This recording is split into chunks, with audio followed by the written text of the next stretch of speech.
And then we're going to wait to answer any questions you guys have at the end of the panel, just to keep the dialogue going with them. So I'm going to have each of them introduce themselves, and then we'll get started. Hello everyone, my name is Frank Dana, and I started out on Vine day 1, minute 3, and started building content on the platform for short form content like stop motion animation. And that actually led me to create my own media agency, which then I sold to a larger agency in Houston. Since that time, we've been producing content across all social platforms, and I've maintained influence on those platforms as well. I recently created a site to help people find and follow people on Snapchat called snapchat.codes, which is the actual URL, where you can find top influential people on the platform. So I'm very excited to do this because I'm come from a influencer space as well as the agency side, and I'm working on both creative and the background of the creative space as well. So I'm looking forward to having this conversation. Yeah. I'm Robert Scoble. Currently I'm a futurist at Rackspace, but I'm quitting my job April 4th and joining Upload VR as an entrepreneur in presence, because virtual reality is just as big as Snapchat. I've been doing online media since 1983. I was the first person who had a website about ICQ. Anybody, any ICQ users? Yeah, that's the old people in the room. So that came out November 1st, 1996 to 40 people, and within 6 weeks it had 65,000 users. It was the hot thing of that year. And I was 79th user of Instagram. I was early on Twitter. I was early on Facebook. I'm one of Mark Zuckerberg's 5,000 friends, and I have 8 million followers on various social networks, which doesn't really matter because I don't use it for reach the way some of the Vine stars do.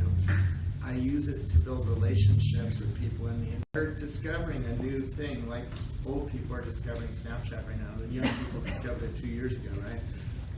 They build social graphs, and after about 6 months, it is far harder to get up into people's social graphs if you come late. And that's why you need to be now on Snapchat if you're going to start reaching the audience that will show up. This year, Snapchat is going to release a connected camera. And so I think by next year at South by, Snapchat is going to be radically different than it is today. And I think we're going to be able to tell new kinds of stories. And that's why I'm playing with it. I took a week off all my social networks last week. That's sort of how I ended up on this panel. To really immerse myself and force myself to use Snapchat. Because for old people, it is hard to get into the culture and the gestalt of the Snapchat. Even figuring out how to do various things like barking rainbows is hard because I didn't discover it the way you guys discovered it. And that's going to be a common experience with people. When I give speeches, I'm usually talking to older executives, and only 15% have Snapchat so far. So Snapchat has a lot of growth ahead of it, and a lot of money is about to move into this world. I'm Sunny Wenarduzzi, and I'm not one of Mark Zuckerberg's 5,000 friends, unfortunately. Tough act to follow, but I'm a video marketing strategist across all channels from Snapchat to YouTube, and I'm also a YouTube content creator. And one of my tutorials on YouTube, I do branding, social media, and marketing tutorials on YouTube. I created one about Snapchat and did not expect the response that I got on it, and it's now my top rated video and one of the top tutorials on YouTube. And that's driven a lot of my growth on Snapchat as a platform, so it's kind of forced me to understand it, and now I'm using it. Hey everyone, my name is Virginia. Across all social platforms, I go as Jimmy Can Breathe. And I may not look like it with my little dress and my hat, but I come from corporate. I worked 5 years for Apple and Oracle, and I led Apple's billion-dollar iPhone distribution business EMEA-wide. And a year ago, I decided to devote myself to what I really love, which is the research of happiness. And so my platforms that I use are YouTube and Snapchat to lead a global movement of change, which is called the Catalyst Movement. Woo! Brian Panzo, better known as iSocial Fans on all the channels as well. I'm a change evangelist. I'm a technology background.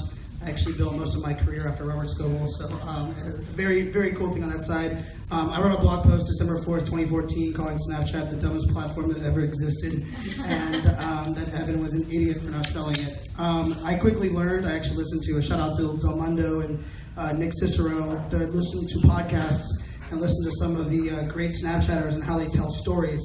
And I own a company, partner with a company that we do strategy for Periscope and Snapchat for brands.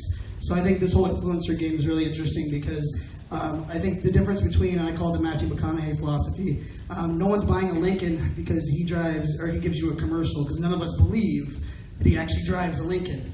But if you go into YouTube, you go onto Vine, and you see a review of someone that actually drives a Lincoln, talking about a Lincoln, we actually believe it. So I actually go straight to the brands, I cut out the middleman, and I help them build a strategy and define what success looks like.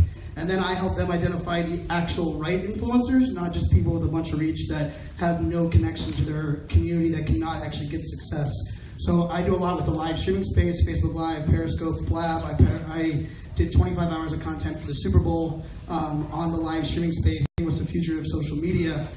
There's two things that I believe that are continuing to grow, and we heard that from the people before as well as we're going to hear throughout, is authenticity is going to be increased in importance, and the importance of storytelling is going to grow every single day. So I can say screw the platforms. The platforms don't pay us. The community is who we relate with, and we just use our platforms to kind of connect with our audience. And so I'll leave you with this on my intro side. You know, I believe limitations inspire creativity. And so all these people that are here, all of you that are using your different platform, I think everybody has a different creative bone in their body, and it's mainly because of limitations that the platforms put in place.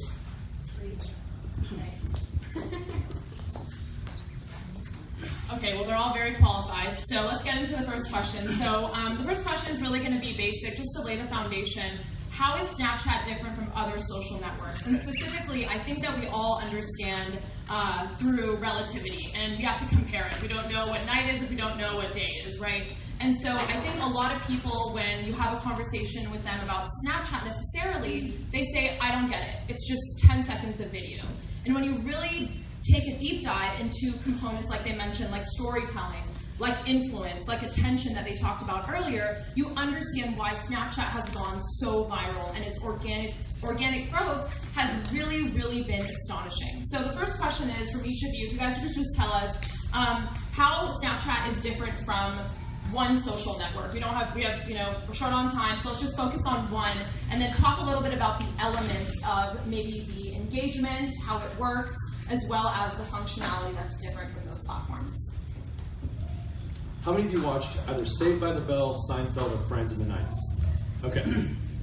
After an episode aired, you couldn't jump on a DVR and rewatch the episode, right? I mean, the notion was you had to be... Want you to be equally ugly. They don't want you to go out to Instagram and pretty up a picture or take it with a Canon 5D. They want you to have the same access to the technology that everybody else has. I mean, they want you to be human. They want you to be, well, that's number two. Number two, they want to build a system where we communicate like we do as humans, back and forth. We're not recording this conversation usually at the bar, right? Right. We are right now because we're in front of an audience. But if we were talking at the bar, we would just be talking back and forth, and the content goes away. There's also, if we're talking back and forth at the bar, there's no likes or comments underneath. There's nobody telling us we're idiots or anything like that, right? And so there's fewer social consequences.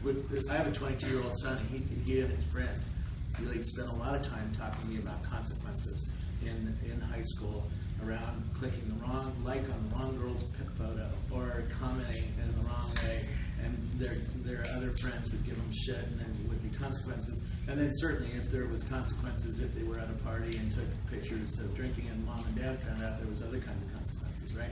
So they really thought about consequences and removing a lot of the other stuff that we do on other social networks, and we all that are like whores on other social networks. And here is a different game, right? So do you think it's better that those engagement features are not so public? Because they're there. The engagement features are there. You're seeing that eyeball. You're seeing exactly who saw that content. You can ask them to screenshot it, which is a call to action. You can actually chat now, so there's engagement there. It's just in a vacuum, in a more intimate place where not the whole world is going to see that you like that girl's picture or you commented with that person. It's different. I'm really glad I took a week to live in Snapchat without being on the other ones, because it forced me to really listen to people and find other stars and start watching what they're doing. Don't spend the time to do. They get frustrated after 10 seconds and realize it's not what they could do on Facebook. And there's a lot of things Facebook is going to be amazing at. I can do a 360 video on Facebook. I can't do that on Snapchat. I can do live video on Facebook. I can't do that yet on Snapchat. You can FaceTime live with someone, Yeah. but not with the masses. Not with the masses. Yeah, one-on-one. And Yeah. my brands are talking to the masses. Right. Siri was launched in my son's bedroom, and I do this professionally about talking to the public.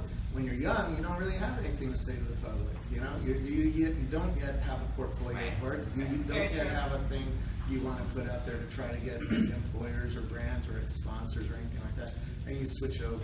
So there's differences philosophically, and there's differences culturally that you have to key in on. And, you know, what is the gestalt of the culture on Snapchat? It's different than on Facebook or on Twitter. And then there's differences on the features, right? And some of them are hard to discover on your own. I learned several things this week hanging out with cool people who are doing Snapchat for 2 years. They show me how to do the cool filters and stuff like that. So some of that stuff is hidden, and you have to play around with the UI and really discover hidden stuff that's underneath. Thank you. Did anybody see that campaign, the social media isn't real campaign, where that girl on Instagram complained that she was paid a boatload of money and had to take 100 photos to get the right bikini shot? So sad for her.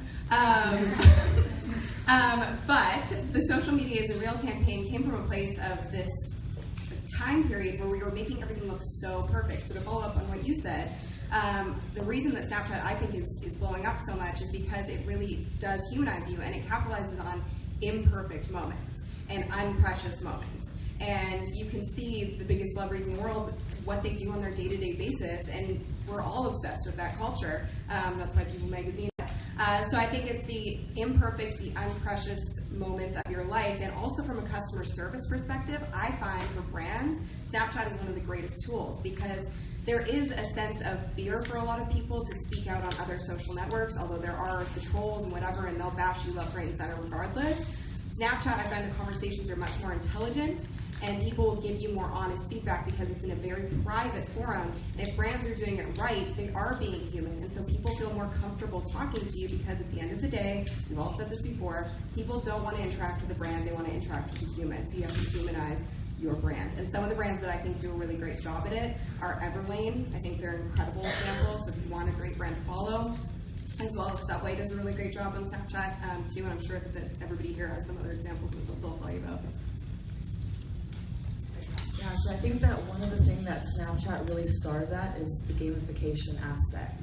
Like, we all like to play, and so on no other social media platform like Facebook, Instagram, etc., can you can change the filters or whatever, but you can't, draw really intricate things and, change your voice. And I mean, when these like face filters came out, just people are cracking up and, swapping faces and doing all these things. So it really brings us back to that play aspect. And I think the oversaturation of social media, I mean, when I'm browsing, it's this.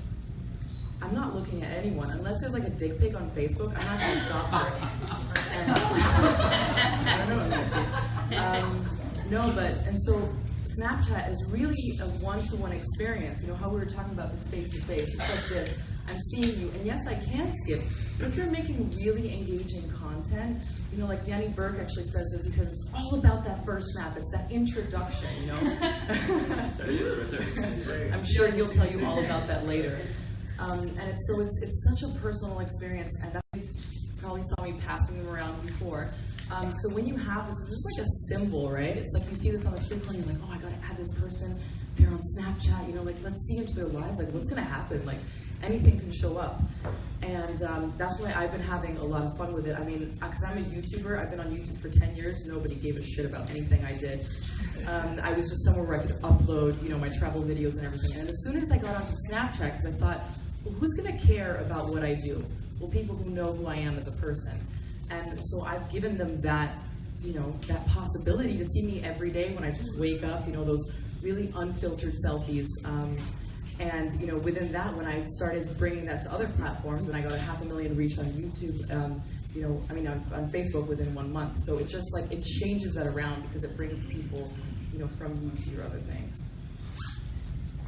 So, for me, I think this is interesting. I think the idea that we're changing the way social media really is. So, I love Twitter. Twitter is my lifeline for all of my other social networks. It allows me to connect with the world. I actually call Twitter the global unfiltered fire hose of communities, because I believe you can connect with anyone around the world. I have lots of friends around the world. From that perspective, I use Periscope primarily as my platform for storytelling.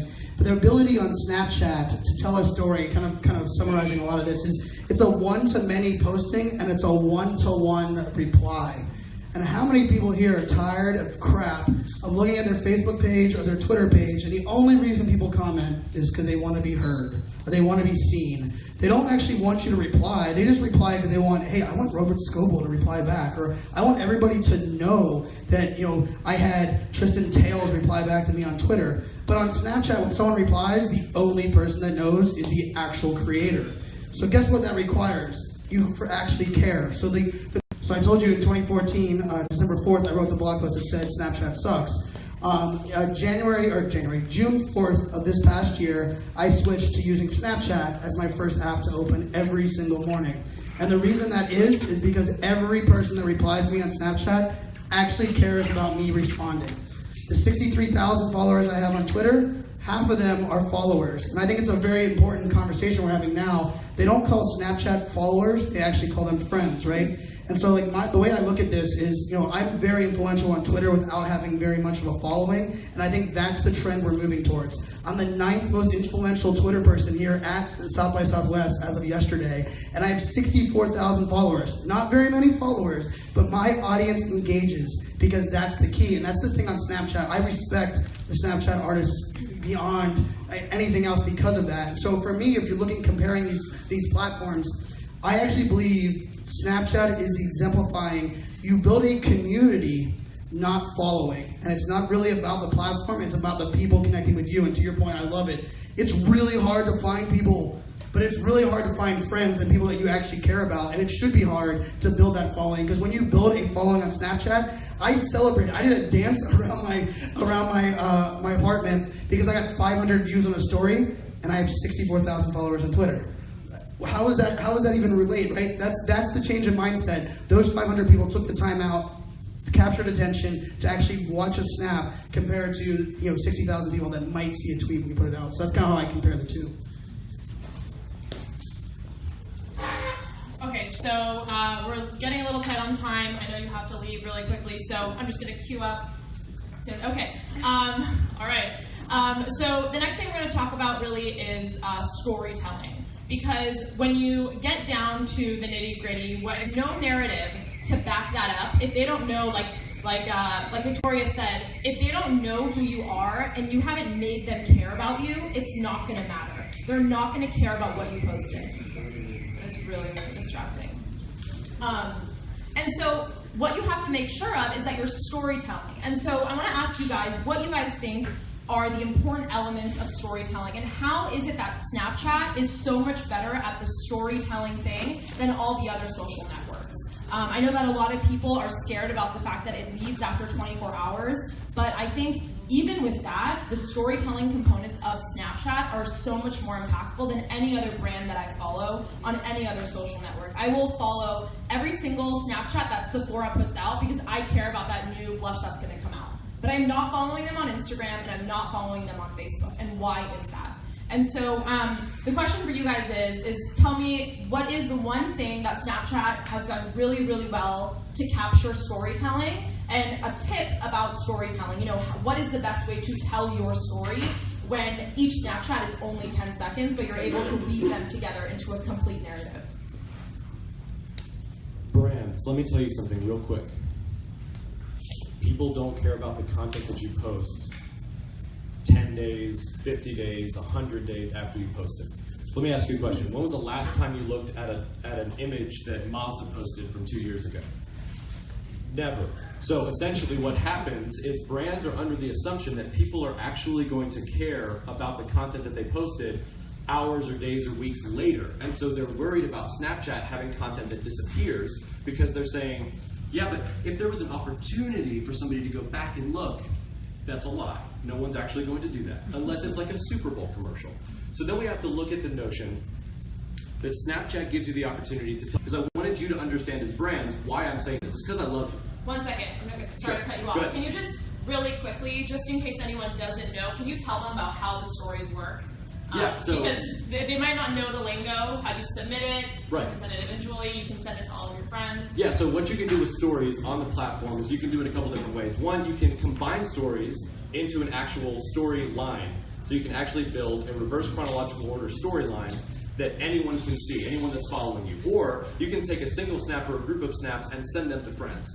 So when I talk about stories, what I'm saying is a story that's posted to everyone that follows you, okay? So think about it from this perspective.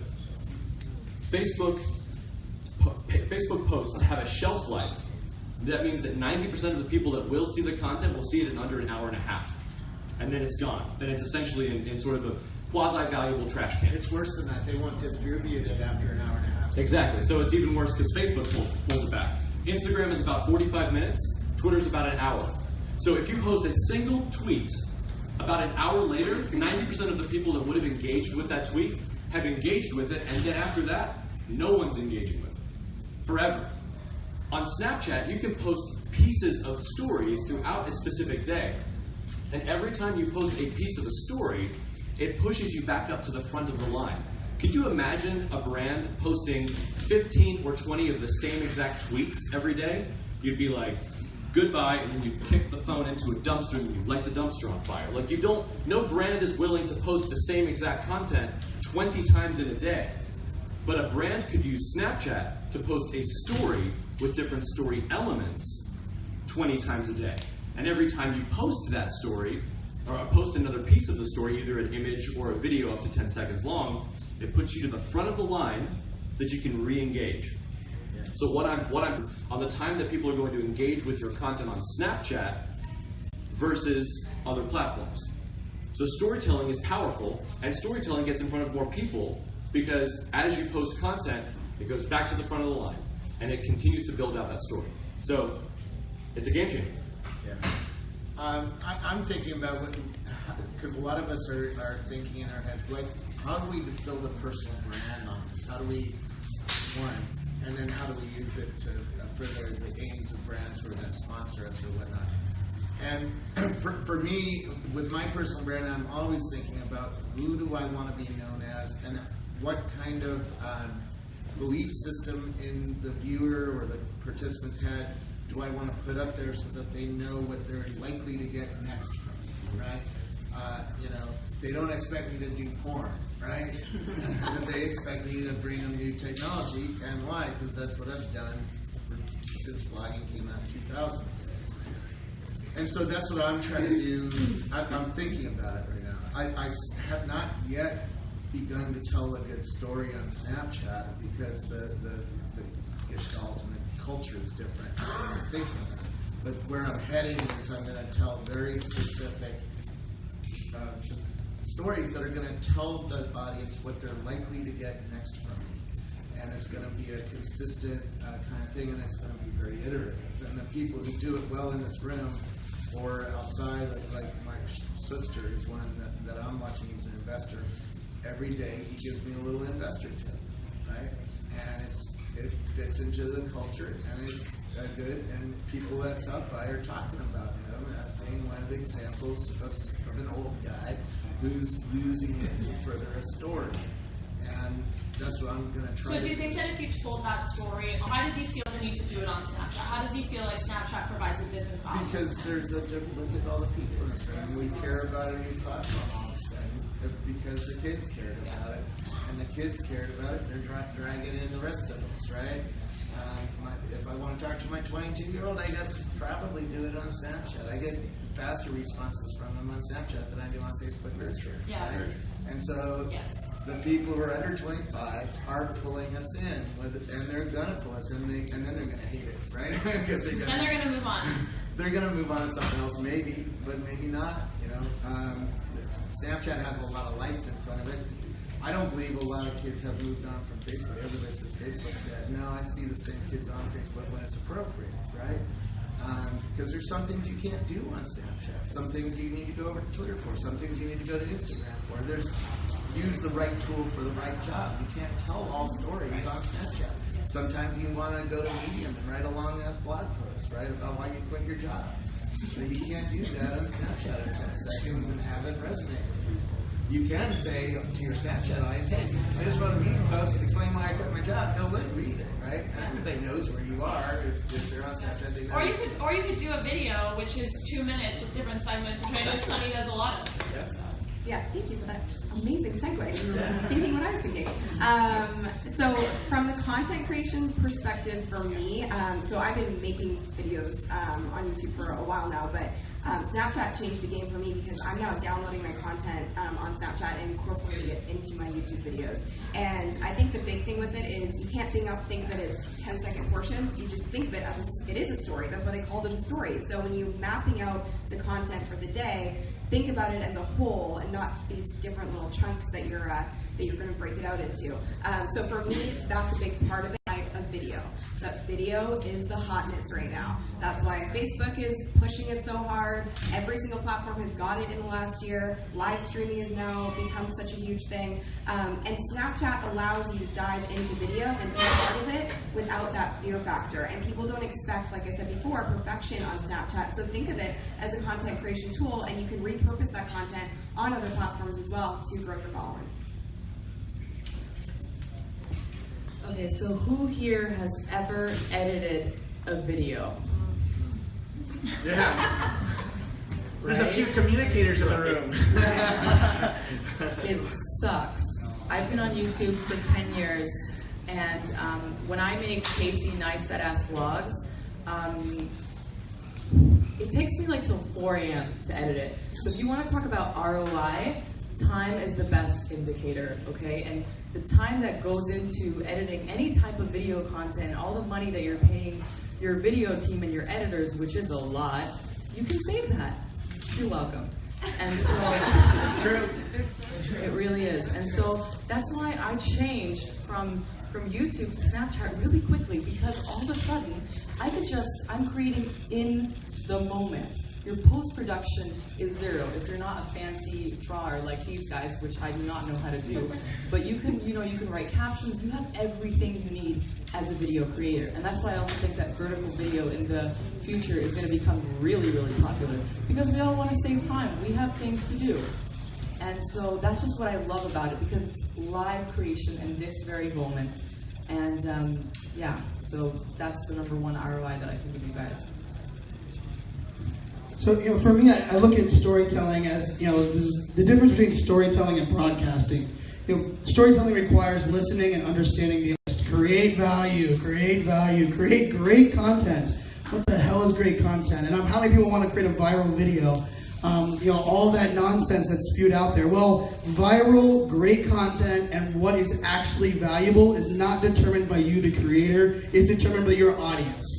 And the nice part about storytelling, and I think this is something that's essential, is that when you're a great storyteller, you listen to your audience. And you know what you listen really easily on Snapchat? I'm a geek. I love creating a story on Snapchat and figuring out where people eject, where people stop watching that story. And all of a sudden I dropped down 100 views when someone said, okay, I'm bored out of my mind. Stop doing, whatever your story is. Well, now, when I'm creating a blog post, I now stop telling that blog post at that exact same spot.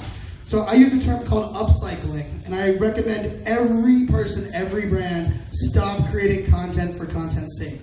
Start focusing on creating great content on whichever platform you want to, and then upcycle it. And my term upcycling just means you take great content and then you shape it for all of your other audiences. So I worked with Tristan Tales and a lot of the actual Snapchatters here at the Luxor, and we did this huge story behind the scenes, and it's my favorite, well, not because I'm in it, maybe.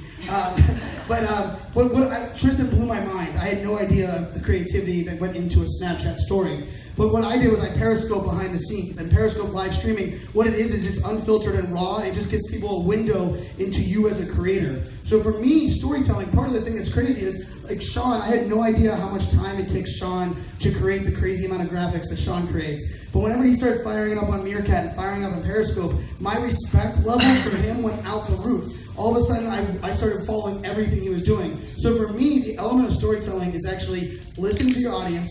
You create great content wherever you are, and then understand and adapt that content to Snapchat. And the other thing about Snapchat is it's acquired attention. Thumb stopper. Thumbstopper is someone that said, when I was in Dublin last week, someone said, do you create Thumbstopper content? And I was like, Thumbstopper?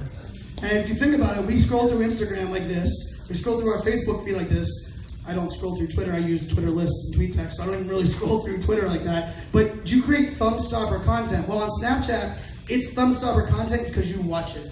And so I get captivated by the creators that are doing it on there. And the storytelling on Snapchat, I think the difference here for me is if you want to go see my adventures here at South by, I tweet them out all day long. When you go to my Twitter feed and you start scrolling down, guess what you see? Right now, 3 minutes ago, 8 minutes ago. When you go to my Snapchat feed, you see 23 hours and 59 minutes ago forward. You actually see the story created like a story. And that's something that can't be underestimated. To your point about editing, you can do jump cuts.